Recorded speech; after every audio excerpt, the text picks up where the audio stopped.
చలికాలంలో దగ్గు జలుబు లాంటివి రాకుండా ఇమ్యూనిటీని పెంచే పుదీనా రసం చేసుకుందాము. ఈ రసం చిన్న పిల్లల నుంచి పెద్దవాళ్ళ వరకు ఎవరైనా తినొచ్చు. Hello friends, welcome to Hyderabadi రుచులు. నేను మీ ఇందిర. మీకు పుదీనా ఫ్లేవర్ అంటే ఎంతమందికి ఇష్టమో కామెంట్ సెక్షన్లో కామెంట్ పెట్టండి.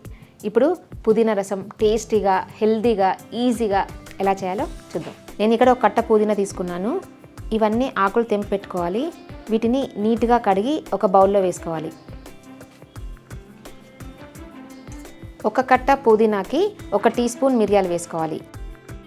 పావు కప్పు వాటర్ వేసుకొని ఉడికించుకోవాలి. 3 to 4 minutes ఉడికించుకోవాలి. అంటే ఈ ఆకులు కొంచెం కలర్ మారే వరకు ఉడికించుకోవాలి. పుదీనా ఉడికిపోయింది కదా, దీన్ని స్టవ్ ఆఫ్ చేసుకొని చల్లారనివ్వాలి. చల్లారిన తర్వాత మిక్సీ జార్లో వేసుకోవాలి. వాటర్తో సహా వేసుకోవాలి. మెత్తగా పేస్ట్ చేసుకోవాలి.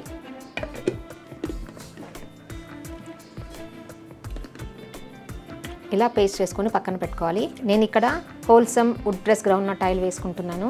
2 టేబుల్ స్పూన్స్ వేసుకోవాలి. ఎలాంటి కల్తీ లేకుండా, మినరల్స్ లాంటివి ఏమీ కలపకుండా స్వయంగా మేము తయారు చేసిన గానుగ నూనె. మీకు కావాలనుకుంటే wholesameindia.comలో ఆర్డర్ పెట్టండి, లేదా పైన కనిపిస్తున్న నెంబర్కి వాట్సాప్ చేయొచ్చు. 1/2 టీ స్పూన్ ఆవాలు, 1/2 టీ స్పూన్ జీలకర్ర వేసుకోవాలి. 2 ఎండుమిర్చి ముక్కలు చేసుకొని వేసుకోవాలి. కచ్చా పెచ్చగా దంచుకున్న 2-3 వెల్లుల్లిపాయలు వేసుకోవాలి.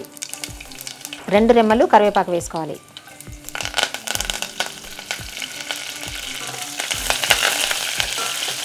ఇప్పుడు మనం గ్రైండ్ చేసుకున్న పుదీనా పేస్ట్ వేసుకుందాము.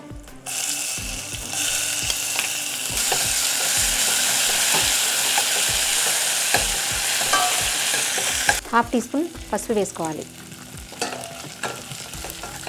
పుదీనా 1 నిమిషం వేగిన తర్వాత చింతపండు పులుసు పోసుకోవాలి.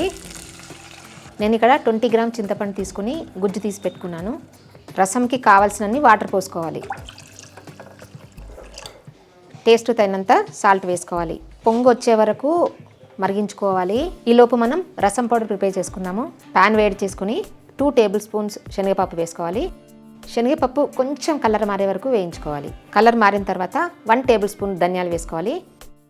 ధనియాలు మంచి వాసన వచ్చిన తర్వాత 1 టీ స్పూన్ జీలకర్ర, 1/2 టీ స్పూన్ మెంతులు వేసుకోవాలి. తర్వాత 4-5 ఎండుమిర్చి వేసుకోవాలి. 1 నిమిషం వేయించుకొని స్టవ్ ఆఫ్ చేసుకోవాలి. చల్లారిన తర్వాత మిక్సీ జార్లో వేసుకోవాలి. మెత్తగా పొడి చేసుకోవాలి. రసం పౌడర్ ప్రిపేర్ అయింది. కొంచెం మరగడం స్టార్ట్ అయిన తర్వాత మనం ప్రిపేర్ చేసుకున్న రసం పౌడర్ వేసుకుందాము. పుదీనా ఎన్నో కూరల్లో వాడుతుంటాం కదా, ఇలా రసం కూడా పెట్టుకొని చూడండి, చాలా బాగుంటుంది. ఇంకొక 5-6 నిమిషాలు మరగనివ్వాలి. కొంచెం కొత్తిమీర వేసుకోవాలి. స్టవ్ ఆఫ్ చేసుకోవాలి. అంతే, చూసారు కదా ఎంత ఈజీగా పుదీనా రసం ప్రిపేర్ అయిపోయిందో. చాలా బాగుంటుంది, మంచి హెల్దీ అన్నమాట. ఎవరైనా తినొచ్చండి, చిన్న పిల్లల నుంచి పెద్దవాళ్ళ వరకు ఎవరైనా తినొచ్చు. వేడివేడి అన్నంలో తింటే మాత్రం సూపర్ ఉంటుంది. నచ్చిందా? ఈ వీడియో నచ్చినట్టయితే లైక్ చేయండి, ఫ్రెండ్స్ అందరికీ షేర్ చేయండి, సబ్స్క్రైబ్ చేయడం అస్సలు మర్చిపోవద్దు. Thank you for watching.